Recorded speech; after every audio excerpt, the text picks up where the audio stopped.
ఓం శ్రీ గురుభ్యో నమ. ఓం శ్రీ మాత్రే నమ.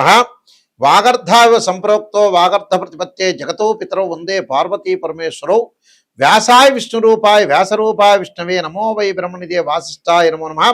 గురు బ్రహ్మ గురు విష్ణు గురుదేవో మహేశ్వర గురు సాక్షాత్ పరబ్రహ్మ తస్మై శ్రీ గురవే నమ. ఓం శ్రీ మాత్రే నమ. ఫిబ్రవరి మాసంలో ద్వాదశ రాశుల్లో ఎలాంటి ఫలితాలు అంటే స్పెషల్గా ఎలాంటి ఫలితాలు ఉండబోతున్నాయి అంటే సాధారణంగా ఫిబ్రవరి రాశి ఫలితాలు చెప్తున్నా మనకి కొన్ని గ్రహాల యొక్క కలయికల్లో కొన్ని మార్పులు జరుగుతున్నాయి. ఆ గ్రహాల్లో కలయికల్లో మార్పులు ఏమిటి అని అంటే సహజంగా మిథున రాశిలో వక్రగతిలో గురుగ్రహము, రాహు కుంభరాశిలోను, కేతు సింహరాశిలోను, శని మీనరాశిలో సంచారం చేయటం, రవి బుధ కుజుడు రాహు శుక్రగ్రహాల యొక్క మార్పులు జరుగుతున్నాయి. అంటే మకర కుంభరాశుల్లో కొన్ని మార్పులు జరగటం, మళ్ళీ మీనరాశిలో కొంత మార్పులు జరిగే అవకాశాలు ఎక్కువగా ఉన్నాయి. మరి ఈ గ్రహాల యొక్క కలయిక వల్ల అసలు ఫిబ్రవరి మాసంలో ఉన్న 28 రోజుల్లో కూడా కొన్ని ప్రత్యేకమైన ఫలితాలు చెప్పుకోవచ్చు. అంటే ఆ ప్రత్యేకమైన ఫలితాల్లో ఏ విధంగా ఉండబోతుంది ఇవన్నీ కూడా గోచారరీత్యా చెప్పబడే ఫలితాలు గుర్తుపెట్టుకోండి. బర్త్ చార్ట్ వేరు, గోచారం వేరు. అయితే గోచారం ఎందుకు చెబుతున్నానంటే మన లైఫ్ అనేది ఎప్పుడు కూడా ఒక సెకండ్లోనే మారిపోవచ్చు. కానీ అలానే బర్త్ చార్ట్ 80% రిజల్ట్స్ ఇస్తుంది. గోచారం ఎప్పుడు కూడా 20%. చాలామంది కూడా ఆలోచన చేస్తుంటారు గోచారాన్ని గురించి. ఎప్పుడు కూడా బర్త్ చార్ట్ అంటే ఒక చెట్టుకి కింద వేళ్ళు, గోచారం అంటే ఆ చెట్టుకి ఏదైతే వేళ్ళు ఉంటాయో ఆ వేళ్ల పైన కాండం ఉంటుంది, కాండంకి కొమ్మలు ఉంటాయి, ఆ కొమ్మలకు ఆకులు ఉంటాయి. ఆకులు ఎలా ఉంటాయి? రైన్ సీజన్లో వస్తాయి, వింటర్ సీజన్లో ఉంటాయి, సమ్మర్ సీజన్లో రాలిపోతుంది. ఆ రాలిపోయేదాన్నే గోచారం అంటారు. అంటే వితిన్ సెకండ్లో మంచి చేసేది. అంటే ఎంతవరకు మనం ఆక్సిజన్ తీసుకోగలుగుతున్నాం అనేది గోచారం. అసలు నిజంగా శరీరంలో విటమిన్స్ ఉన్నాయా, శరీరంలో ఏం ప్రాబ్లం ఉందా లేదా, లాంగ్ రన్లో ఎలాంటి ప్రాబ్లం రాబోతున్నాయి లైఫ్లో అని మెడికల్గా మనం వెళ్తూ ఉంటాం చూసారా, అది బర్త్ చార్ట్ అని అర్థం. అదే వేళ్ళు అంటారు. అంటే వేళ్ళు బాగుంటేనే ఆకులు వస్తాయి. వేళ్ళు బాగలేదనుకోండి ఆకులు రావు, చిగురించదు ఆ చెట్టు. అసలు చిగురిస్తుందా లేదా అనేది మనం తెలుసుకోవాలంటే ఖచ్చితంగా ఫిబ్రవరి మాసంలో స్పెషల్ రిజల్ట్స్, స్పెషల్ ఫోకస్, స్పెషల్గా మన లైఫ్లో ఏం జరగబోతుంది అనే గోచార రీత్యా ఎలాంటి జాగ్రత్తలు తీసుకోవాలి, ఎలా సేవ్ కావాలి, ప్రతిదీ కూడా గుర్తుపెట్టుకోండి. నెగిటివ్ ఫస్ట్ తెలుసుకోవాలి, తర్వాత పాజిటివ్. పాజిటివ్ ఏముందండి, ఎవరైనా పక్కన వాళ్ళైనా పొగుడుతారు, ఆస్ట్రాలజర్ని అప్రోచ్ అవ్వాల్సిన పని లేదు. నెగిటివ్ తెలుసుకుంటే దాన్ని మనం ఎలా తిప్పుకోగలుగుతాం, లైఫ్ని ఎలా టర్నప్ చేసుకోగలుగుతాం, ఎలా టర్నప్ చేసుకొని మనం ముందుకు వెళ్తాం అనే విషయాలు గ్రహించాలి మీరందరూ కూడా. అలాంటి విషయాలు మనం గ్రహించలేదనుకోండి ఖచ్చితంగా మనం ఇబ్బందులు కలిగే అవకాశాలు ఖచ్చితంగా ఉంటాయి. కాబట్టి ద్వాదశ రాశుల వాళ్ళందరికీ కూడా ఫిబ్రవరి మాసంలో స్పెషల్గా ఎలాంటి ఫలితాలు ఉండబోతున్నాయి, ఎలాంటి పరిహారాలు చేసుకోవాలి, ఎలాంటి పరిహారాలు చేసుకుంటే బాగుంటుందనే విషయాన్ని మీరు స్పెషల్గా తెలుసుకోండి. కుంభరాశి వాళ్ళకి ఫిబ్రవరి మాసంలో స్పెషల్ ఫలితాలు ఏ విధంగా ఉండబోతున్నాయి అంటే ఎందుకు చెప్పబోతున్నాం అంటే పంచగ్రహ కూటములు, చాతుర్గ్రహ కూటములు రకరకాలుగా ఏర్పడుతున్నాయి కాబట్టి అందులో ఏ విధంగా ఉండబోతుందంటే కుంభరాశి వాళ్ళకి ధనిష్ఠా నక్షత్రం 3, 4 పాదాలు జన్మించిన వాళ్ళకి, శతభిష నక్షత్రం 1, 2, 3, 4 పాదాలు జన్మించిన వాళ్ళు, పూర్వాభాద్ర నక్షత్రం 1, 2, 3 పాదాలు జన్మించిన వాళ్ళందరూ కుంభరాశి అవుతారు.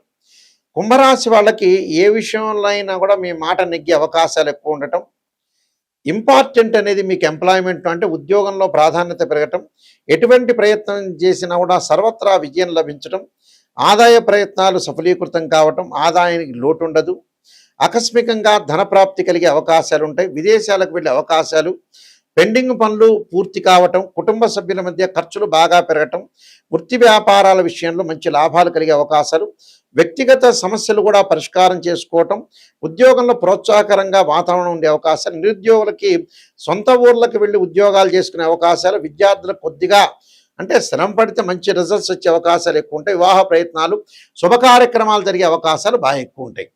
అంటే శుభ కార్యక్రమాలే కాదు, ఎవరికీ కూడా హామీలు ఇవ్వద్దండి. సరైన ప్రణాళికతోటి ముందుకు వెళ్ళండి. విద్యార్థులు అధిక శ్రమ పడండి, అన్నీ సఫలీకృతం అవుతాయి. ఉద్యోగంలో మార్పులు, స్థానచలనాలు జరగటం, వాహన ప్రమాదాలు జరగకుండా చూసుకోండి. ఆరోగ్యపరంగా ఇబ్బందులు లేకుండా చూసుకోండి. ఏది కూడా లైఫ్లో నెగ్లెక్ట్ చేయొద్దండి. ప్రతిదానికి కూడా చాలా జాగ్రత్త వహించి ముందుకు వెళ్ళండి. నేను కొన్ని పరిహారాలు చెప్పబోతాను, ఆ పరిహారాలు పాటించండి, మీకు మంచి జరిగే అవకాశాలు ఖచ్చితంగా ఉంటాయి. ఈ గోచార రీత్యా చెప్పబడే ఫలితాల్లో ప్రత్యేకంగా నిజంగా కొన్ని సాంప్రదాయంగా వేదంలో కొన్ని చెప్తారు. వేదంలో పురాతన కాలం దగ్గర నుంచి ఇప్పటి కాలం వరకు కూడా నిజాన్ని తెలుసుకోవటం, సత్యాన్ని తెలుసుకోవటం, ఆ సత్యాన్ని తెలుసుకొని మనం భయపడకుండా దానికి కొన్ని పరిహారాలు, కొన్ని కట్టుబాట్లు, కొన్ని ఆహార నియమాలు, ఏం చేస్తే మనం డెవలప్మెంట్ అవుతాం, నిజం అనేది భూస్థాపితం చేయకూడదు. నిజాన్ని బయటకు తీసుకొని వచ్చి భయపడకుండా దాన్ని ఎదుర్కోవటానికి భగవంతుడి యొక్క అనుగ్రహం ఉంటే దాన్ని ఎదుర్కోవచ్చు. జీవితం అంతా మన చేతుల్లోనే ఉంటుంది. మంచి చెడుల యొక్క మిశ్రమం మన చేతిలో ఉంటుంది. మనం ఎక్కడ మిస్టేక్ చేస్తున్నాం? ఉదాహరణకి ఒక అమ్మాయి పెళ్లి చేయాలంటే చాలా లేట్ చేస్తుంటారు పేరెంట్స్. నేను చూస్తుంటాను రోజు జాతకాల్లో. వేరే వాటిలో ఖర్చు పెడుతుంటారు, వాళ్ళు పుణ్యక్షేత్రాలకు వెళ్తున్నారు, అన్నీ వెళ్తుంటారు. ఆ అమ్మాయి పెళ్లి చేయాలంటే అబ్బాయి అక్కడ వైజాగ్లో ఉన్నాడండో, లేకపోతే కరీంనగర్లో ఉన్నాడో, లేదా కర్నూలులో ఉన్నాడో ఆలస్యం చేసి డబ్బులు ఎందుకు ఖర్చు అవుతాయని దండగనే పాయింట్ మీద ఉన్న వాళ్ళు ఎంతోమంది ఉన్నారు. చివరికి ఆ అమ్మాయి వయసు దాటిపోతుంది, వివాహం చేయలేకపోతారు. అదొకటి. డబ్బులు దేనికి ఖర్చు చేయాలో టోటలీ అట్టర్ ఫెయిల్ అయ్యాడు మనిషి. డైరెక్ట్ చెప్తున్న విషయం. ఎందుకు? మన చేతుల్లో ఉంటే లైఫ్, మన చేతుల్లో ఉన్నదాన్ని మనం చెడగొట్టుకోవటంలో సిద్ధాస్తుల్లో మానవుడు ముఖ్య పాత్ర వహిస్తాడు. జాతకాన్ని చూపించుకొని మనం ఏ ఆహారం వాడాలి, ఎప్పుడు అమ్మాయికి పెళ్లి చేయాలి, దేనికి ఖర్చు పెట్టాలి. కొంతమంది అనవసరంగా ఆస్ట్రాలజర్స్ని అప్రోచ్ కాకుండా ఏదో వ్యాపారం పెడుతూ ఉంటారు. ఆ వ్యాపారం నష్టపోతుంటారు. చివరికి నష్టపోయిన తర్వాత చివరికి ఆస్ట్రాలజర్ని అప్రోచ్ అవుతాడు. ఆస్ట్రాలజర్ ఏం చేయలేడు. 70 ఏళ్ళు అయిపోయిన తర్వాత నేనేం చేయాలి గురువుగారు, నాయకంటి గారు అంటే ఏం చెబుతాం? 45 ఏళ్ళు కాగానే అమ్మాయికి పెళ్లి చేయకుండా, అబ్బాయికి పెళ్లి చేయకుండా, కొంతమందికి అస్సలు పేరెంట్స్ కూడా అసలు ఏం ఆలోచన చేయకుండా అలానే ఉంటారు.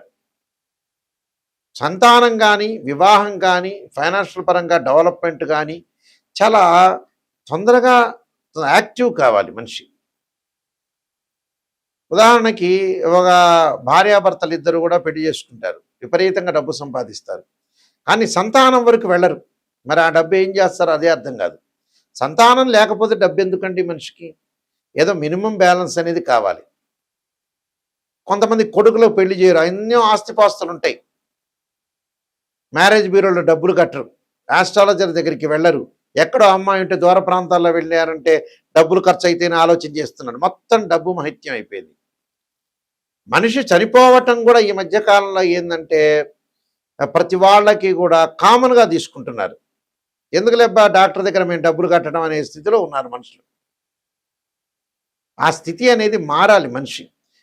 అలానే మరీ పిసినార్తనమా కాదు, ఎంజాయ్మెంట్ చేయడానికి మటుకు రెడీ అవుతున్నారు ఈ మధ్యన. ఇప్పుడు తిరుపతికి, శ్రీశైలానికి వెళ్ళటం కూడా చాలామంది కూడా ఎంజాయ్మెంట్తోనే వెళ్తున్నారు. పాత రోజుల్లో భక్తిలో వెళ్ళేవాళ్ళు తర్వాత కాలంలో భయంతో వెళ్తున్నారు, ఇప్పుడు ఎంజాయ్మెంట్ చేస్తున్నారు. నిజంగా దేనికి మనం వెళ్ళేది? భక్తితో వెళ్ళాలి. నిజంగా ఏం చేయాలి అనేది ఆలోచన చేయండి. స్త్రీయ లోపం పెరుగుట పెద్ద విద్య, లోపం పెరిగిన వాడే పూర్ణుడవుతాడు. ఇలాంటి విషయాల్ని మీరు చూడండి. అయితే ప్రత్యేకంగా ఉద్యోగపరంగా ఇబ్బందులు కలుగుతున్న వాళ్ళు రవి యొక్క ఆరాధన చేయటం, అలానే మానసికంగా ఆందోళన చెందుతున్న వాళ్ళు క్షీరపుత్రాయజ్ఞ అమృతతత్వాయధీమే తన్నో చంద్ర ప్రచోదయాత్ అనే మంత్రాన్ని, ఉద్యోగపరంగా ప్రయత్నాలు విఫలమవుతే సూర్య నమస్కారాలు, సూర్య అష్టకాన్ని చదవటం ఒకటి. వివాహం కాని స్త్రీ పురుషులు ఎవరైతే ఉంటారో స్త్రీలు ముఖ్యంగా వరపాస్పద రుద్రాభిషేకం, అఘోర గౌరీపాస్పద రుద్రాభిషేకం, దానికి సంబంధించి జాతకాన్ని చూపించుకోవాలి. అబ్బాయికి వివాహం కాలేదంటే కన్యాపాస్పద రుద్రాభిషేకం. అలానే జాతక పరంగా ఇంకా ఏం దోషాలు ఉన్నాయి, వివాహాల పరంగా కూడా దోషం కలుగుతుంటుంది, చాలామందికి కూడా తెలియదు. వివాహ పరంగా కూడా, ఫైనాన్షియల్ పరంగా, ఉద్యోగ పరంగా, ఆరోగ్య పరంగా కొన్ని కారణాలు ఉంటాయి. కాలసర్ప దోషమని, సర్పదోషమని, పునర్భవ దోషమని, బర్త్ చార్ట్లో second place, seventh place, eighth place, 12th place చూడాలి. అలానే పునర్భవ దోషము. పునర్భవ దోషం అంటే కాలయాపన జరగటం, జాతకంలో ఏది ముందుకు వెళ్ళలేకపోవటం, దగ్గరకు వచ్చినట్టు వచ్చి పని వెనక్కి వెళ్ళిపోవటం. అలానే మాంగళిక దోషాలు, భర్త మరణం కావటం, భార్య ఆరోగ్యం బాగలేకపోవటం, కొంతమందికి సంతానం కలగలేకపోవటం, గురుబలం బాగలేకపోతే, ఇలాంటివన్నీ కూడా జాతకపరంగా రెమెడీ చేసుకొని ముందుకు వెళ్ళాలి. అయితే ఈ మధ్యకాలంలో ఏమవుతుందంటే ఇవన్నీ కూడా కొంతమంది విననట్టుగా ఉండటం ఒకటి, సరిగా చేసుకోలేకపోవటం ఒకటి, ఏదో గుళ్ళల్లో సామూహికంగా చేసుకోవటం ఒకటి, అలాంటివన్నీ ఫలించలేకపోవటం అండి. సరైన పద్ధతిలో ఏదైనా సరే సరైన పద్ధతిలో ఖర్చు చేసుకోండి. ఒక అమ్మాయి పెళ్లి చేయాలి, ఆ అమ్మాయి జాతకపరంగా దోషం ఉంది, మీరు బ్రహ్మాండమైన ఫంక్షన్ హాల్లో చేస్తారు, అది తగ్గించుకోండి కొద్దిగా. దీనికే లక్షలు అయ్యేది ఏమి ఉండదు. ఒక అబ్బాయి పెళ్లి చేయాలి, మనలో మనం ఖర్చు తగ్గించుకొని ముందుకు వెళ్ళాలి. అలా ఆలోచన చేసి ముందుకు వెళ్ళండి. ఫైనాన్షియల్ పరంగా అనవసరమైన ఖర్చులు పెట్టద్దండి. దేనికి ఖర్చు పెట్టాలో దానికి ఖర్చు పెట్టి ముందుకు వెళ్ళండి. మీరేంటంటే ఫస్ట్ ప్రయారిటీ మెడికల్కి, ఆస్ట్రాలజీ, మంచి మ్యారేజ్ బ్యూరోకి ప్రయారిటీ ఇవ్వాలి. అలాంటి వాటిలో కాకుండా సెల్ ఫోన్లో రకరకాల ఎంజాయ్మెంట్కో ఇలాంటి వాటిలో ప్రయారిటీ కాదు. నిజాన్ని తెలుసుకోండి. నిజం తెలుసుకునే వాళ్ళు మాత్రమే నాకు ఫోన్ చేయండి. www.nayakanti.com చూడండి, nayakanti.in చూడండి.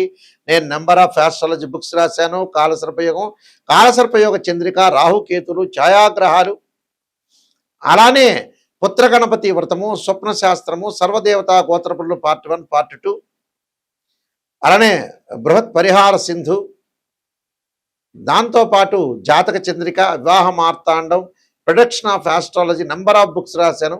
మోహన్ పబ్లికేషన్ రాజమండ్రి వాళ్ళ దగ్గర దొరుకుతుంది మీకు.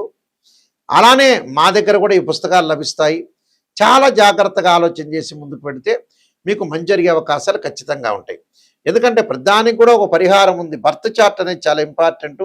మీరు ఈ మాసంలో స్పెషల్ ఫలితాలు వినండి. ప్రత్యేకంగా ఈ నేను చెప్పిన రెమెడీస్ అనేవి చేసుకోండి, మీకు మంచి జరిగే అవకాశం ఉంటుంది. మీ అందరికి కూడా మంచి జరగని ఆశిస్తూ సర్వే జనా సుఖినో భవంతు.